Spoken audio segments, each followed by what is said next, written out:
ஒரு ஆண்டுக்கு 1000 கோடிக்கு மேல இதுல முறைகேடு நடக்கிறது அப்படிங்கிற குற்றச்சாட்டு இப்போது எழுந்துக்கிறது. சரி, இவ்வளவு வாங்கிக்கிறாங்கல்ல, இவ்வளவு வாங்கின பிறகு அந்த நெல் கொள்முதல் நிலையங்கள்ல நெல் பத்திரப்படுத்தி வைக்கப்பட்டிருக்கா?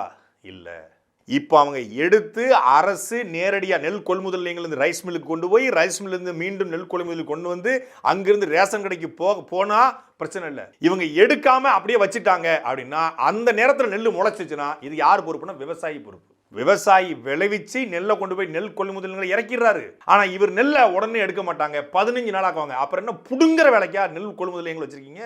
இந்த நெல் கொள்முதல் நிலையங்கள்ல நெல் எடுக்காம ஆந்திராவிலிருந்து நெல்லை நாங்கள் இறக்குமதி செய்கிறோம் என்று அரசு சொல்கிறது. இதைத்தான் சீமானவர் கண்டிச்சாரு. தமிழ்நாட்டில் இவ்வளவு நெல் நீங்க வந்து முளைச்சு கிடக்குது, எடுக்கிறதுக்கு நேரம் இல்லையா? ஆனா ஆந்திரால இருந்து நெல் கொள்முதல் ஏன்? ஏன்னா ஆந்திரால இருந்து கொள்முதல் செய்யும் போது அதுல கொஞ்சம் கொள்ளையடிக்கலாம். அங்க என்ன ரேட்டுக்கு வாங்கினான்னு தெரியாது, கம்மியான ரேட்டு கூட வாங்கி இங்க ஒரு கொட்டேஷனை போட்டு அதுல ஒரு கமிஷனை பார்க்கலாம்னு சொல்லி இதுல ஒரு முறைகேடு பண்ணுவதற்காக தமிழ்நாட்டு விவசாயிகளுடைய வயிற்றில் அடித்திருக்கிறது திமுக அரசு.